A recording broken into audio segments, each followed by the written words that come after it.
Sharper Point Commentary, presented by Schwartz Laser Eye Center. There is a slightly strange thing that goes on at political conventions, and it's happening here in Chicago at the Democratic National Convention. I'm talking about the political analysts and commentators who work for the various news outlets, spending a good portion of their time rating the speeches as they are given from the podium here at the United Center. Since I'm a guy who used to work in politics, who works for the news outlet known as KTAR, it cost them a lot of money to send me here, by the way, and this is a commentary. I've decided to participate in this game. So, with the possible exception of the speeches delivered by Michelle and Barack Obama on Tuesday night, the two best speeches of the week so far happened on night number 3 at the DNC. One was a complete surprise to the people attending the convention because of who delivered the speech. The other was the culminating speech of the evening, which wasn't a surprise because of who delivered it, and it was because of the content. Actually, the lack of content that made it surprisingly good. The main part of the evening's program last night started with House Minority Leader Hakeem Jeffries making the case that a Democratic majority in that congressional chamber would be a very important tool for Kamala Harris to have if she wins and Democrats hope to have any chance of having their agenda done.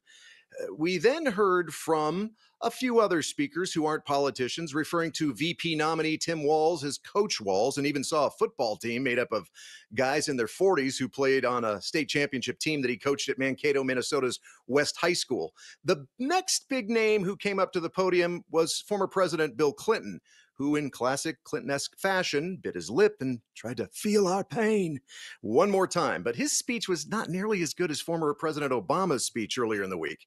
A short while later, and with only short notice for us in the press, Oprah Winfrey walked out on the stage looking fabulous and made an impassioned speech for Kamala Harris to be the next president. But even though we might not have been expecting her to be there, would we expect anything less from Oprah? I mean, she not only hit the right notes, she hit on the most important themes of the night: freedom and joy. I said earlier this week that Democrats have been saying this week, well, words that seem to be torn from the Republican playbook. They're using words like patriotism and freedom and applying them to their agenda. And while the Democrats cannot apply the word freedom to things like government regulations and higher taxes because they also can't talk about freedom from big government spending, Oprah didn't stand up there and start pointing at the crowd and go, you get a free car and you get a free car and you get a free car. And they used the word joy a lot last night, a word that would sound ridiculous for a Trump-dominated Republican Party to be throwing around because that guy never seems to be happy about anything. Moderates looking from the outside in will continue to hear these words used in an uplifting way, as opposed to the nonstop complaining that Donald Trump is doing on the campaign trail. And for those who don't have solid ideologies about things like the size of government and the freedom to own the gun of your choice, they may just end up choosing Kamala Harris this fall, if she doesn't go negative in her speech tonight. Oh, and getting back to our game of rate the speeches, Tim Walz did a great job painting himself as a regular guy, and it didn't hurt that his family was in the front row and that his son Gus was crying and pointing, saying over and over, "That's my dad."